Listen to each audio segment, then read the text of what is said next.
Hi, hope you're having a blast.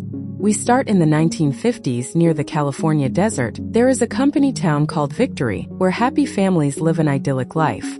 Every morning, the husbands go to work at Victory's headquarters outside town, and the housewife stays home to take care of the house and practice ballet under the supervision of their teacher, Shelley.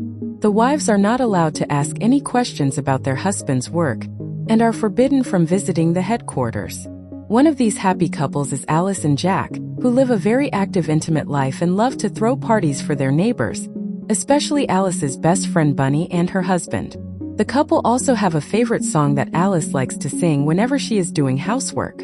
Sometimes the whole town shakes for a few seconds and Alice tries to ask Jack if it has anything to do with Victory's projects, but he refuses to answer and Alice doesn't mind quickly dropping the subject. One afternoon after ballet, Bunny and Alice watch a group of men in red suits help a new neighbor move in while they talk about the fact that their friend Margaret doesn't go to class, which is no surprise since Margaret has become an outcast in the town after a mysterious incident. Later, Alice is in her garden when she suddenly notices Margaret standing in her backyard holding a toy airplane in her hand with her eyes closed, seemingly seeing a strange vision of a pair of eyes open in the dark. Alice doesn't know what to do with it and ignores it. While making dinner, Alice discovers that all the eggs in her carton are strangely empty, but she forgets about them when her dinner starts burning in the oven. A few days later, Alice attends a pool party at Shelley's house and sings her song when Bunny tells her to stop because she's tired of hearing it. Alice then realizes that she doesn't know the song, but it's always been stuck in her mind.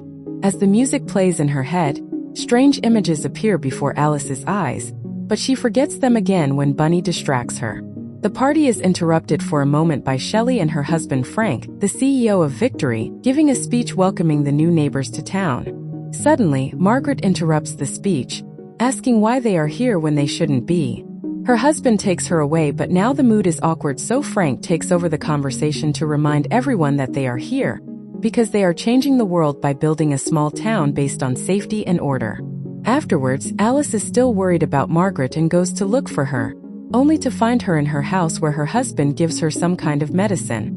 Margaret tries to tell Alice that she is not feeling well, that she has been having bad dreams, and that they are hiding her there, but her husband closes the door to keep Alice away from it. Alice returns to the party and finds Jack in Frank's room fixing his tie. To her surprise, Jack starts being frisky with her right there. Things suddenly get weird again when Frank shows up and starts watching them in a very strange way, but he quickly leaves without saying a word, and Alice never tells Jack about it. The next day, Alice and her friends go shopping when the subject of Margaret comes up. They comment on how strange she's been acting since the accident, but Bunny steps in and reminds them that it wasn't an accident. Margaret broke her one rule and took her child deep into the desert because she saw something, possibly a hallucination. When they find her, she is alone with her son's toy plane, and they never find the child, although Margaret swears that they took him away from her as punishment. The conversation is abruptly interrupted when the ground shakes again, but the women do not react as they usually do. One of them asks if the rumors about the men developing weapons are true, but an angry rabbit interrupts her conversation, reminding her that wives' only job is to support their husbands, not ask questions. Later that night, Alice begins having very strange dreams, and she can't stop thinking about them the next day. She decides she needs some fresh air and gets on the bus, but instead of getting off at the mall, she stays so she can enjoy the view of the desert, which the driver finds very strange. Suddenly, a plane resembling Margaret's toy appears in the sky and falls until it crashes in the middle of the desert. A plane has never flown over this area before and Alice wants to check it out, especially since they might need help, but the bus driver refuses to take her there because it is against the rules.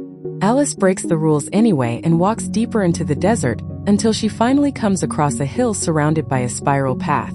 Alice works her way up to the top until she finds a mysterious dome and starts calling for help, but no one answers. Alice is scared but still wants answers, so she slowly approaches the dome until she finally dares to put her hands on the glass walls.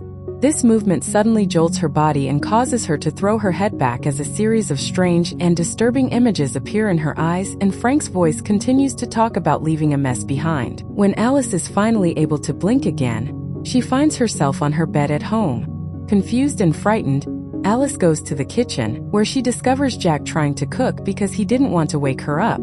It turns out that Alice had already returned when Jack got home, but she doesn't remember how. She mentions the plane crash only to hear Jack say that there wasn't an accident, otherwise everyone in town would be talking about it. Alice gets upset and blames it on bad dreams, and Jack distracts her with some comforting touches and jokes about cooking.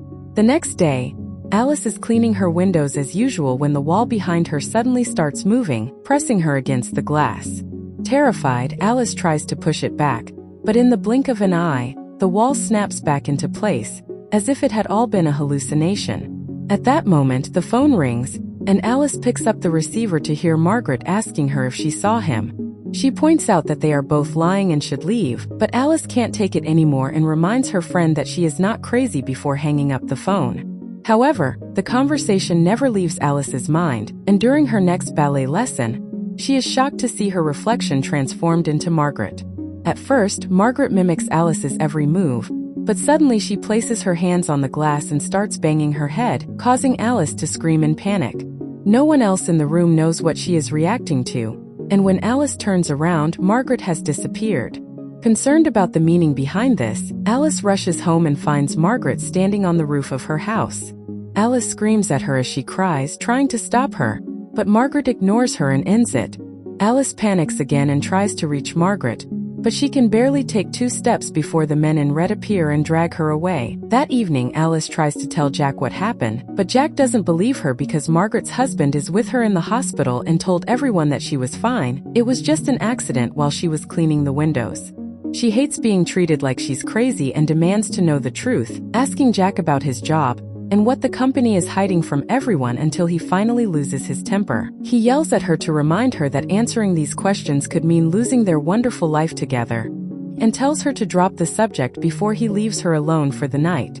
Alice is anxious to go back to sleep, so she tries to distract herself by watching some TV, which leads to another hallucination where she finds herself drowning in a swimming pool. It seems very similar to the way the wall trapped her, but before she can process the meaning, she closes her eyes and finds herself standing at the window as if trying to leave. The next morning, Alice is wrapping up the leftovers of dinner and is not really coherent when her hands move on their own and wrap a part of her body. Alice snaps out of this a few seconds later and removes the wrap, taking a deep breath as she finally accepts that she has lost her mind. Moments later, Jack brings in Dr. Collins for an examination.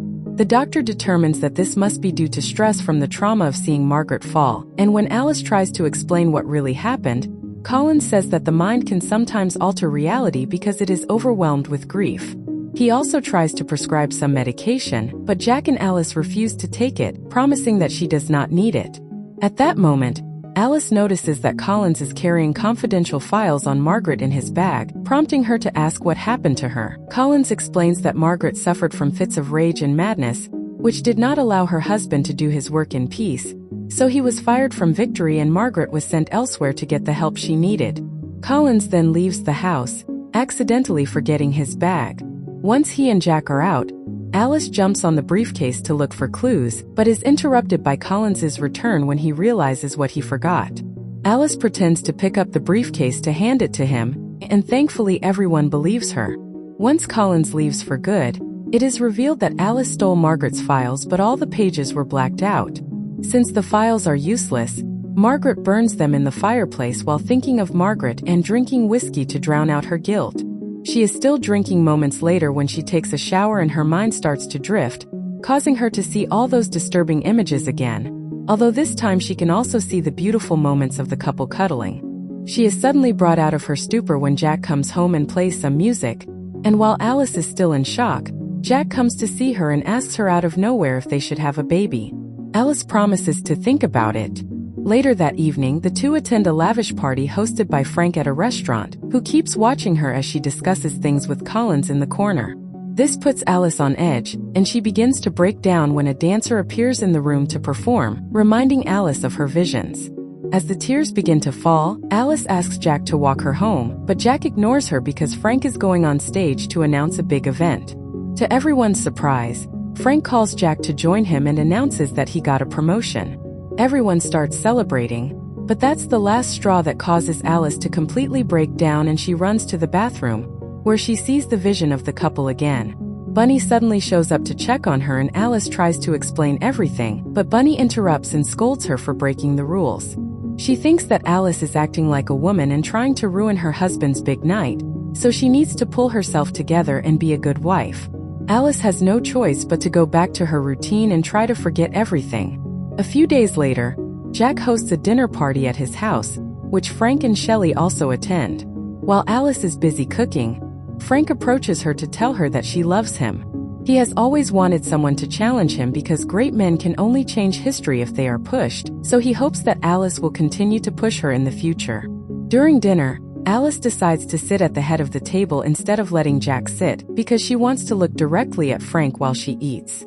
As the usual chatter begins, Alice interrupts the guests to ask them about their lives before coming to this town and points out how the same few stories are repeated by all the neighbors.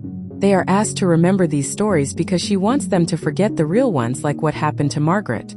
Jack tries to stop Alice, but Frank tells her to continue, prompting Alice to rant about everything she has seen, and how Frank lies to everyone to create his perfect little world.